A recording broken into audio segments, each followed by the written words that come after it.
we started doing small comedy clubs in Greenwich Village for 5 years. We worked at a cabaret where downstairs was transvestites on pianos, and we would go upstairs to a cabaret in the small club because at the time everybody was doing stand-up and everyone just had a microphone and a stage, and there was very little backstage. And so this is one of the only clubs that we could find that actually had a backstage, and the backstage was 5 steps that led out to the street. That was our changing area, and then there's a stage and a piano, so that was enough for us to perform sketch comedy at the time.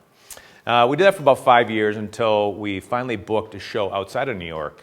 We had booked a show at Hobart College, upstate New York. We were pretty excited. We hopped, Jay had an old beat-up Saab from the 80s, and we hopped in that car, and we finally got that big break we were looking for, that romantic big break that everyone thinks when you go for New York. So we were driving upstate New York, and we got pulled over for speeding.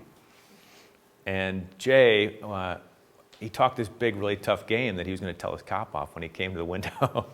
But as soon as the cop came to give him the ticket, show me your license and registration, he just turned into a sniffling wimp, as we all do, right? And so we made fun of him incessantly after the cop left. But then we realized these cops, that have so much power. I mean, I got a cousin who's a cop, and they're just like us. They're just guys that are trying to make a living, right? So we think, God, these guys must have, they must be guys like us that have a sense of humor. Like, what if they played games on the speeders that they pulled over just to entertain themselves, because it must be really boring out there on the highway.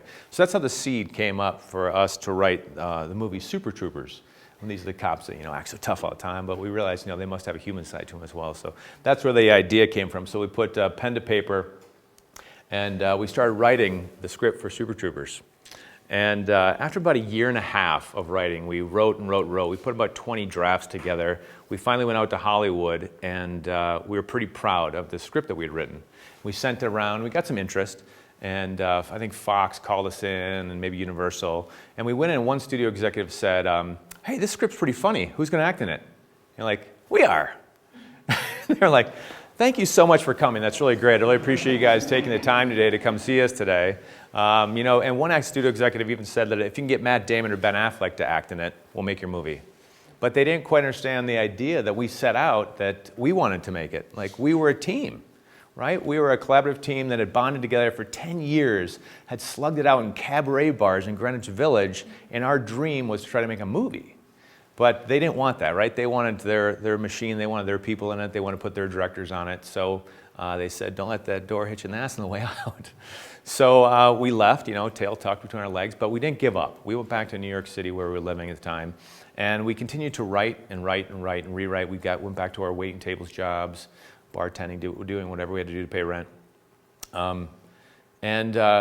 Until finally an investment banker who was retiring, he's in his late to 60s to early 70s, he was retiring, and he had the vision always of being a producer in Hollywood, but he didn't really know how to break in. And so he was looking for scripts, and a friend of ours told us that he was looking for scripts, and so immediately we threw ours in an envelope and got it to him. And we never thought, what are the odds in a million years that a retired investment banker is going to read a script about cops who play games on speeders who entertain themselves, that he would laugh once, let alone want to make it. So we were surprised when we got a phone call that he said, hey, I think this movie's funny. I'll give you $1 million if you want to make this movie independently. And so we were pretty excited, but making a movie independently is a ton of work. I mean, you have to make it, and then you have to go try to get into festivals, and then you have to hope that it'll get bought at festivals and hope that they'll even put it in theaters. So we still knew we had a long road ahead of us. But we kept writing, and we took the money. And now $1 million sounds actually like a lot of money, but in the world of film, almost every single dime of that went to putting that movie up on the screen. So no money went into, we weren't in the union or anything at the time, so no money really went into our pockets. We are already threadbare and very empty pockets. So by the time I'd put myself through acting school, by the time we had taken time off to shoot the film, I had to stop working. We were living in New York. I started accruing credit card debt, and by the time I was paying off one credit card to pay off another credit card, the interest started adding up. And pretty soon it got to the point when we finished editing and we were waiting to try to get this thing into festivals, I had maxed out my credit cards.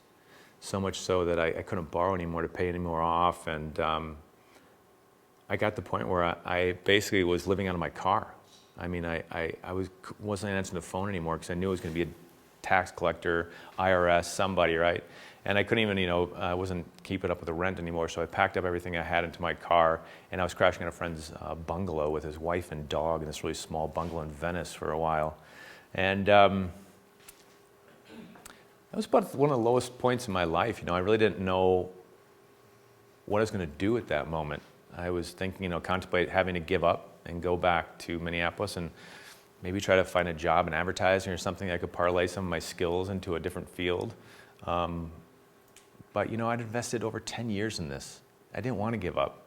And so I remember that Franklin Roosevelt said, when you get to the end of the rope, tie a knot and hang on, right?